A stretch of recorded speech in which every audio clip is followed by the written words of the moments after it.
The truth is, if you truly are love, Yes.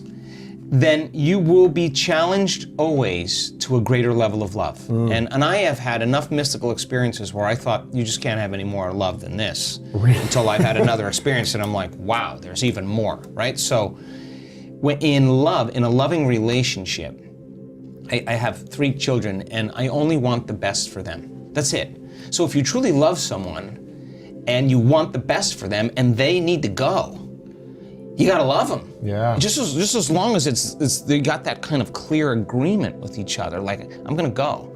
I just gotta go. And yeah, it's gonna hurt, but that's if there's truly love, you would want that for that person, their best, right? Yeah. So then, it's not something that we do that is a recipe. It's trial and error. And I think the number one thing that I've learned over the years in any relationship, it's about awareness. It's about who am I being in this moment? How conscious can I stay? How am I speaking? How am I acting? What is the tone of my voice? How much more can I give? How can I forgive?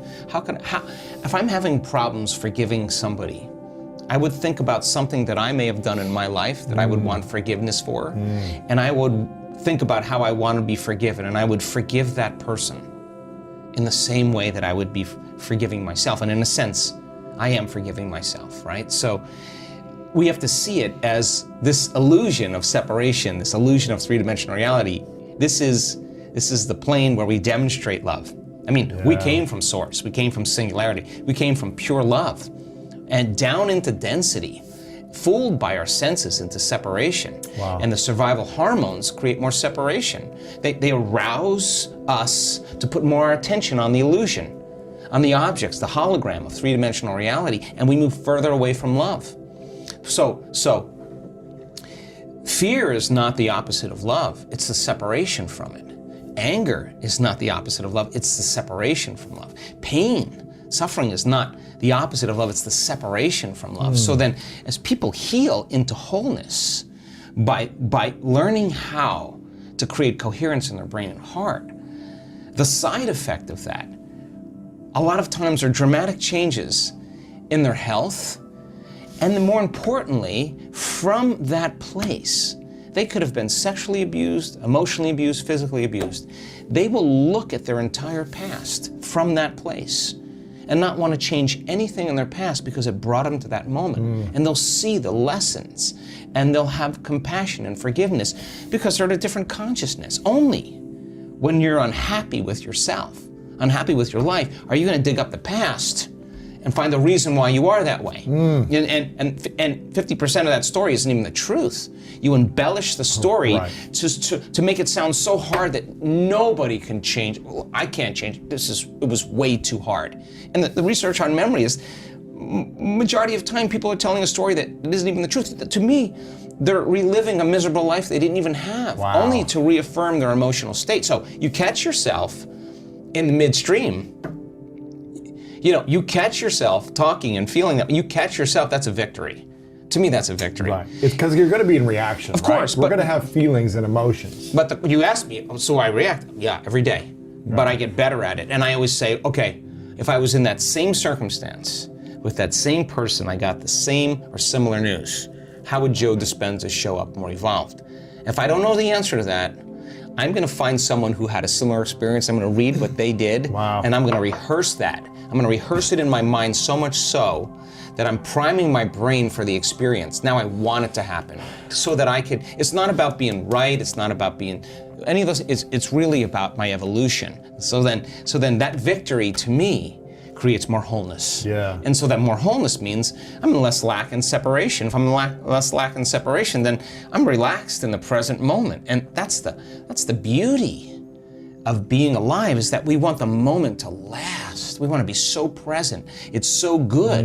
We don't want to leave it. So love, people want love, but what's the sponsoring thought behind that? They want joy.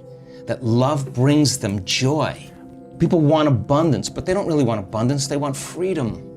That's what they really want. They want to be able to do whatever they want. They want to have freedom. Yes. You know, people want a mystical experience. No, they want to be blown away. They want to feel awe. They want to be in awe of life. People want to be healed. No, they want to be whole. They want to feel wholeness. They want to feel whole again. So if you're looking for the reason why you want certain things, you want it for an emotion. The emotion is the payoff from the experience. It's the payoff. And then we get to experience it with our senses, and it's greater than we imagined. And I'm telling you, when the reality starts organizing itself to reflect your energy, and it starts showing up in your life, what kind of feeling do you feel when you start seeing those synchronicities? You feel excitement, joy, inspiration. That's the energy you're going to use to create the next one. And so people in our work, this is the thing that I'm proud of. Synchronicities happen daily when you're because your energy is synchronized. Yeah. Your energy is synchronized to a future. So the future that you're seeing in your mind before it happened, and emotionally embracing, so much so that your brain and body look like it's already happened. Well, if it looks physically like it's already happened, relax, because it's going to come to you. So then people in this work do the work every day, and that's the thing I'm the most proud of, not because I want them to do it out of obligation or to please God or do the right thing or whatever else, whatever the programs have been for thousands of years. They don't want the magic to end. They just like, I don't know what this is, but I'm having these incredible lucid moments. I can't believe I just got this opportunity, and wow, this is happening. And every synchronicity does what? It creates the energy and the belief that there could be more, but they're not trying to control it. They're not trying to predict it. In fact, it's none of their business how it happens or when it happens. If you can predict how it's going to happen, that's the known. Yeah. The unknown is like, I'm so happy, I would never try to control it. I'm not going to leave the present moment. And that's when you're the vortex, to experiences. And so that's the difference between creating as source or praying as source, or creating or praying to source. Separation is begging, trying. Now, you are connected. You feel divine. You feel you are the source.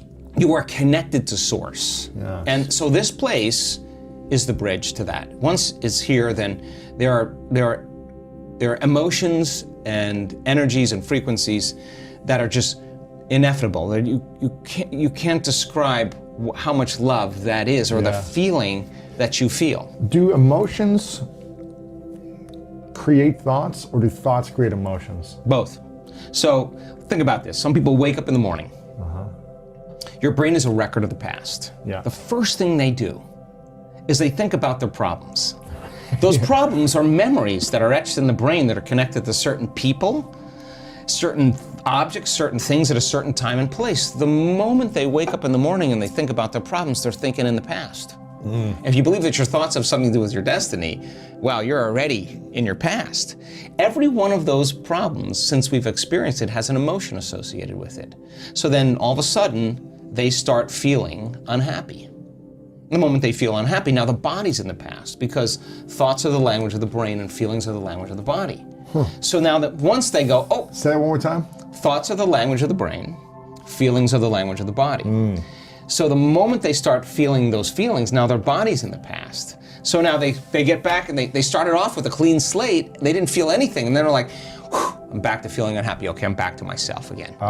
So because they'd rather feel unhappy than not feel anything. So naturally, the void of that emotion is influencing, the body's influencing the mind, the brain to think, so it produces the chemicals for it to feel. Some people just wake up in the morning and they don't feel anything, and then all of a sudden they just look for that feeling. Some people need a thought to do it, some people can just bring up the feeling, right? Wow. So then they cling to that emotion because at least it's the known. So some people have emotions that influence thoughts. Some people are more analytical, they have thoughts that influence feelings, but it's a loop, right? It's that cycle of thinking and feeling.